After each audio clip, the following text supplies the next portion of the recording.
Hey guys வணக்கம். நீங்கள் பார்த்துருக்கிறது tech education Tamil. இன்றைக்கி நம்ம வீடியோவில் என்ன பார்க்க போகிறோம் அப்படின்னா 10th ரிசல்ட் எப்படி பார்க்குறதுன்னு டீட்டெயில் பார்க்க போகிறோம். அதுக்கு முன்னாடி சேனலை மறக்காமல் சப்ஸ்கிரைப் பண்ணி பெல் பட்டனை கிளிக் பண்ணி ஆல் செட் பண்ணுங்கள். ஓகே, ஃபஸ்ட்டு க்ரோம் ஓப்பன் பண்ணி tnresults.nic.in அப்படின்னு டைப் பண்ணுங்கள். இந்த வெப்சைட்டோட லிங்க் வந்து டிஸ்கிரிப்ஷனில் இருக்குது. ஓகே, இப்போ இந்த வெப்சைட்டில் பார்த்திங்க அப்படின்னா SSLC ரிசல்ட்ஸ் அப்படின்னு கொடுத்துருக்காங்க இல்லையா. ஸோ இதான் பார்த்திங்க அப்படின்னா 10th ரிசல்ட்டு. ஸோ உங்களுக்கு 10th ரிசல்ட் வந்ததுக்கப்புறமா இந்த மாதிரி SSLC தான் ஷோ ஆகும். ஓகேவா. ஸோ இது கூடவே பார்த்திங்க அப்படின்னா +1 +2 இந்த மாதிரிலாம் ஷோ ஆகும். ஸோ அதுவுமே நீங்கள் கிளிக் பண்ண வேண்டிய அவசியம் கிடையாது.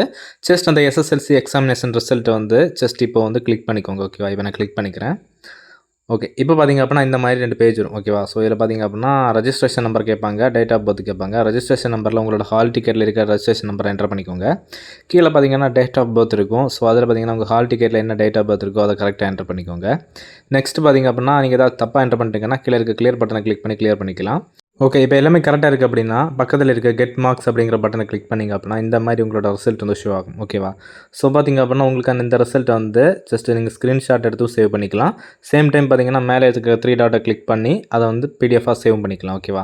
ஸோ வீடியோ யூஸ்ஃபுல்லாக இருந்துச்சுன்னா மறக்காம லைக் பண்ணிக்கோங்க. கண்டிப்பாக பாஸ் வாங்கி நம்புகிறேன்.